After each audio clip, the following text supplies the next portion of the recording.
Hi, my name is Tracy Springs, and for this discussion post, I chose Isaac Backus and John Leland, Baptist Contributions to Religious Liberty in the Founding Era. Joe Coker wrote this chapter, and he said that Baptists emerged in England in the early 1600s, and in 1776 in America, 1 out of 264 Americans were Baptist, but by 1830, 1 out of 27 were Baptist. So though they were persecuted early on, they saw enormous growth during the War of Independence as well as after. There were two main groups of Baptists in the colonies. There were Particular Baptist and General Baptist. Particular Baptists were Calvinist in their beliefs, and General Baptists were Arminian in their beliefs. And what is most interesting to me, though, is despite this difference in beliefs, it was not unusual for you to see both Particular and General Baptist worshiping together in the same congregation. They disagreed on such issues as free will or could a saved person fall from grace, but they put the gospel message first. And one reason I believe they were so understanding of each other is because their roots were as a persecuted group. They knew what it was like to be labeled a dissenter, and they were more tolerant of opinions and beliefs even within their own group. Baptists were much more outspoken of religious tolerance than other dissenting groups like Presbyterians and Quakers. Many Baptist ministers were jailed because they refused to get a license to preach. They just didn't think the state or the government had the authority to tell them they could or could not preach. They believed that authority only came from God. And this persecution actually shined a light on what was going on for many Americans.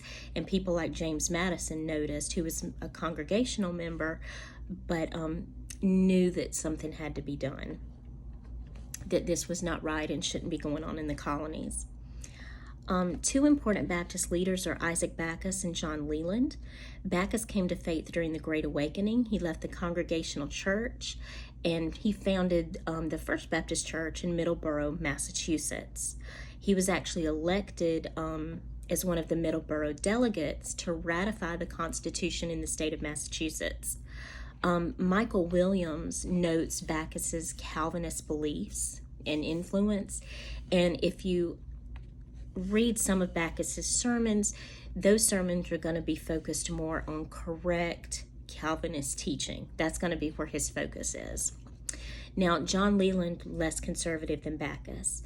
Coker wrote of John Leland, he had little interest in defending an elaborate theological system. Leland believed that there were merits to Calvinism as well as Arminianism, and he was a pastor who actually delivered the giant cheese wheel to Thomas Jefferson, and the two became friends. And like Thomas Jefferson, who petitioned for small government, Leland believed the same principle applied to the church. Leland believed the fewer associations, organizations, and hierarchies a church is involved in, the better. Leland opposed the Constitution based on the fact that there was no guarantee of religious freedom. By this time, though, the Baptists were a large enough group that their support was necessary to ratify the Constitution in the state of Virginia, and Leland was key in getting the Baptist vote. James Madison actually met with him personally to discuss Leland's concerns, and afterwards Leland rallied Baptist support for the Constitution, and Madison would later introduce the Bill of Rights to help secure religious freedom.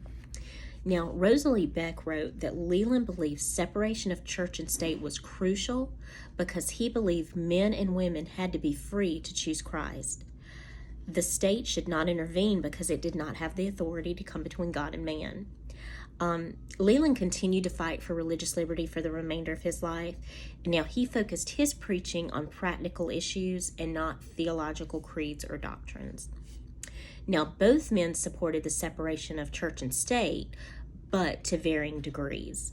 Backus supported one-sided separation, where the government had no control over religion, but he believed that Christianity was essential to good government. And he also supported the religious test oath for office holders. Leland supported two-sided separation, and he just thought government should be restricted and religion should be restricted. So both government's role in religion and religion's role in government should be done. They shouldn't be together. Now, the persecution of Baptists seemed to make them especially watchful during this time of government intrusion, and especially in the case of when we're talking about the Revolutionary War, they're also looking at crown intrusion.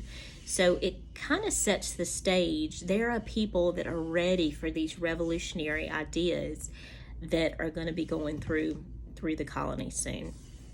Thank you.